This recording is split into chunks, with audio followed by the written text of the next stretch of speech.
J'ai enfin décidé de faire une vidéo pour me présenter. Je l'avais déjà fait de façon basique quand j'avais sorti en 2020 mon tout premier vlog animé, sauf qu'à l'époque je venais tout juste de me lancer officiellement et il y a certains trucs dedans comme mon aisance à l'oral qui sont devenus obsolètes. Depuis le temps que je pose des petits dessins animés, je pense que c'est le bon moment pour vous dire qui je suis. D'autant plus que le fait de juste me voir dans une seule vidéo short ou même longue, ce n'est pas représentatif pour réussir à me cerner. Cette vidéo sera aussi l'occasion de répondre à des questions qu'on m'a déjà posées auparavant. Pourquoi le pseudo Rebicraft? C'est une contraction entre le diminutif de mon prénom et le mot craft. Ce dernier fait référence à l'artisanat ainsi qu'au loisir créatif et non pas Minecraft comme certains l'ont déjà cru. En plus, je n'ai jamais joué à ce jeu. Je suis parmi les rares personnes à aimer son propre prénom, donc ça fait que c'est compliqué pour moi de trouver un pseudo sur internet. Comme de base, j'aime créer des choses de diverses façons et faire des jeux de mots, ça fait que j'ai eu l'idée de fusionner ces deux termes. Le mot animation que j'ai mis à côté de Rebicraft, c'est juste pour mieux optimiser mon référencement dans les moteurs de recherche et sur les réseaux sociaux. Il y a 2 ans, j'avais fait un sondage auprès de ma communauté pour savoir si ça vaut le coup de faire ça et ensuite pour qu'elle choisisse entre 3 variantes de mon idée. Je retirerai le mot animation de mon pseudo que quand j'estimerai que je suis suffisamment connu. Pour la présentation de base, je suis né le 3 février 1995, j'habite dans le Nord et je suis d'origine serbe mais d'ethnie slovaque. D'où le fait que j'ai un accent et que je balance des références issues de la culture slave. Dans tout ce qui est créatif, j'aime faire la plupart des étapes polyvalentes de base qui concernent mes animations, mais aussi la couture, me faire la cuisine, créer et customiser des objets. Pour le reste, j'aime regarder des dessins animés et des films, lire, jouer aux jeux de société, aller dans des événements, voyager et vadrouiller. Je suis une personne autiste et TDAH, j'ai des handicaps qui sont plus ou moins visibles, un accident en main, une scoliose et une station debout pénible. Maintenant, on enchaîne avec les questions. Quel est mon parcours? À l'époque, quand j'étais au collège, il n'y avait pas autant d'écoles d'anime que maintenant et encore moins de moyens de diffusion vraiment accessibles à tous. Avant, les gens devaient systématiquement faire un bac général avant d'accéder à ce genre d'école, sauf que j'ai toujours eu des difficultés scolaires. Ce qui fait que j'ai fait aussi bien par choix que par défaut un bac pro dans le graphisme, mais forcément, comme ça n'a rien à voir avec l'animation, ça fait que ça m'a paumé pendant 3 ans. J'en ai profité pour voyager, faire à fond plein de loisirs créatifs, puis me lancer définitivement dans le dessin car j'avais eu pendant longtemps un blocage par rapport à ça. Fin 2015, j'ai commencé à poster mes créations sur ma page Facebook et sur mon site WordPress. J'ai fait pendant 1 an une BD de façon amateur sur l'un de mes univers. C'était l'un de mes seuls moyens d'expression avant de faire de l'animation.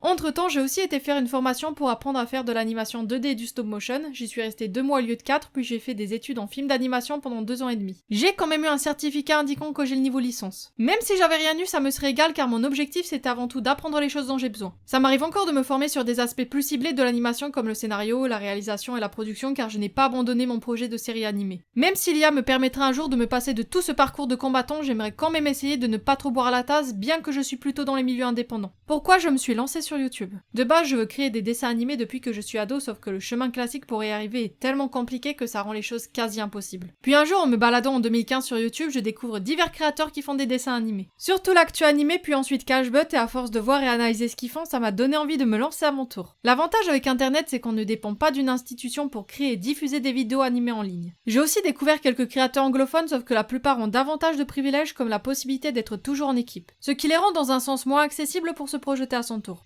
J'ai fini par trouver un moyen d'apprendre l'animation et les rares fois quand j'avais l'occasion, même encore aujourd'hui, de tomber sur un vidéaste animateur, je n'hésitais pas à lui poser des questions par rapport à son métier. J'avais créé ma chaîne YouTube en mars 2017 car à la base je devais faire pendant cette période un stage en film d'animation, mais le studio d'anime le plus proche de mes objectifs que j'ai trouvé était tenu par une personne avec qui j'avais pas d'affinité, donc ça fait qu'après j'ai décidé de me démerder toute seule. Comme j'avais ensuite repris mes études, ça fait que j'avais ni le temps ni l'énergie pour gérer ma chaîne comme je le voulais. J'aurais pu faire des vidéos lifestyle sur mes années d'études ou du speed drawing, sauf que ce n'est pas mon business model. C'est vraiment à partir du moment où j'ai arrêté mes études que j'ai pu réellement m'y consacrer. D'où vient mon envie de faire de l'animation. J'adore créer des histoires fictives et quand j'étais petite, j'aimais beaucoup jouer avec des poupées et des figurines. À 12 ans, j'ai découvert les forums grâce à l'animé Magical Doremi. Celui du site magicaldoremi.net, c'est le tout premier où j'ai été et c'était un vrai safe space où je me sentais à l'aise contrairement au milieu scolaire. Donc ça fait que je visualisais de façon fictive tout ce qui se passait dedans au quotidien comme si j'étais dans une série animée avec des épisodes. À force, l'idée de faire un dessin animé spécifiquement sur un univers comme celui-là m'est venue petit à petit à l'esprit. J'ai ensuite découvert grâce à un proche les dessins animés pour adultes comme South Park et j'ai tellement vite accroché que j'aurais pu en être addict. Ça tombait bien car j'avais aussi envie de parler de certains sujets de société auxquels j'ai été confrontée surtout quand j'étais ado. J'ai regardé déjà beaucoup les dessins animés quand j'étais petite et même maintenant je m'identifie plus aux personnages qu'on voit à l'écran plutôt qu'aux gens qui travaillent dans les studios d'anime. Par exemple, j'ai naturellement des gestes brusques et voir un perso de l'âge d'or de l'animation bouger de façon dynamique, ça m'a permis de plus facilement m'accepter sur ce plan-là. Est-ce que j'ai un format? Je n'ai pas de format à proprement parler, mais plutôt des concepts qui sont des petits projets animés ayant chacun leur propre code car ma créativité et la personne que je suis a plusieurs facettes et je trouve que c'est compliqué de rester dans uniquement un seul format. Je ne suis pas à la recherche d'une niche spécifique. Lorsque je crée un dessin animé, mon niveau de satisfaction revient au même qu'il y a environ 20 ans quand je joue à la poupée et je suis globalement comblée. Il y a des concepts que j'invente entièrement et d'autres ayant l'influence d'un ou plusieurs créateurs spécifiques. J'aime susciter des émotions auprès du public, que ce soit le rire, la joie, l'identification, etc.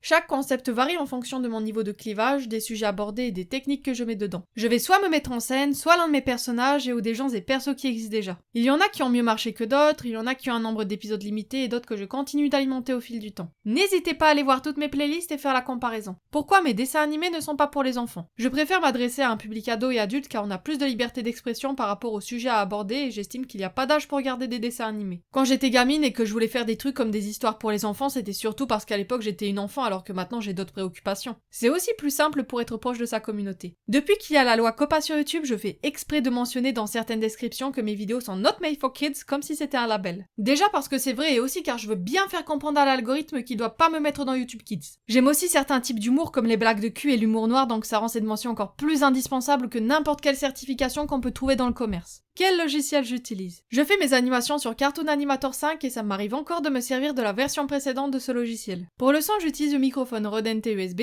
un panneau acoustique et Audacity. Je dessine à la main, je scanne tout, j'utilise Affinity Designer pour l'ancrage et Photoshop pour la colo et tout ce qui va avec. Pour les décors statiques, c'est des photos que je retouche soit sur Photoshop ou Affinity Photo et pour ceux en mouvement, c'est des vidéos que je retouche sur Shotcut. La plupart de ces éléments sont des captures que je fais quand je suis en vadrouille. Pour les montages, j'utilise soit CapCut, soit Shotcut ou les deux. J'avais déjà acheté Filmora Pro sauf qu'à chaque fois il plante sur mon ordi. J'utilise une tablette Bambo One de Wacom qui date des années 2000 car c'est la toute première tablette graphique que j'ai eue et je n'ai jamais eu besoin de changer la mine de son stylet. Je liste dans la description de ma chaîne les logiciels que j'utilise et je la remets à jour dès qu'il y a un changement par rapport à ça. Est-ce que je vis de mes vidéos? Pour l'instant non, car je n'ai pas mis en place un système de dons comme Patreon, Tipeee ou autre. J'ai l'impression que pour avoir la certitude que ma commu me soutienne financièrement d'elle-même de façon stable sur le long terme, il faudrait que soit je devienne ultra riche comme Valérie Pécresse ou soit que je dorme littéralement sous un pont. Ou alors il faut que je trouve des idées de contenu exclusif à proposer sans que ce soit chronophage pour moi à faire. Au moment où je sors cette vidéo, je n'ai pas accès à la moindre monétisation venant d'un réseau social. Sauf si vous m'aidez à dépasser les 3000 voire 4000 heures de visionnage sur YouTube en regardant toutes mes vidéos longues jusqu'au bout et en les partageant auprès de vous. Je n'ai pas la possibilité de faire une autre activité professionnelle à côté et comme je suis en situation de handicap, ça rend les choses encore plus compliquées. Bon, ceci dit, j'ai des liens d'affiliation pour vendre une formation sur la création de vidéos short viraux car j'avais fait un défi 30 jours, 30 vidéos dans ce cadre-là. Si je mets en place quoi que ce soit de financier de façon vraiment concrète, je l'indiquerai quelque part sur ma chaîne et mes autres réseaux sociaux. J'attendais depuis un moment une occasion spécifique pour faire une vraie vidéo de présentation et comme vous êtes beaucoup plus nombreux qu'avant, je me dis que c'est parfait. Et puis s'il y a des choses qui changent, manquent ou autres, je pourrais toujours faire une nouvelle présentation dans quelques années. Sur ce, je vous dis à bientôt dans une prochaine vidéo.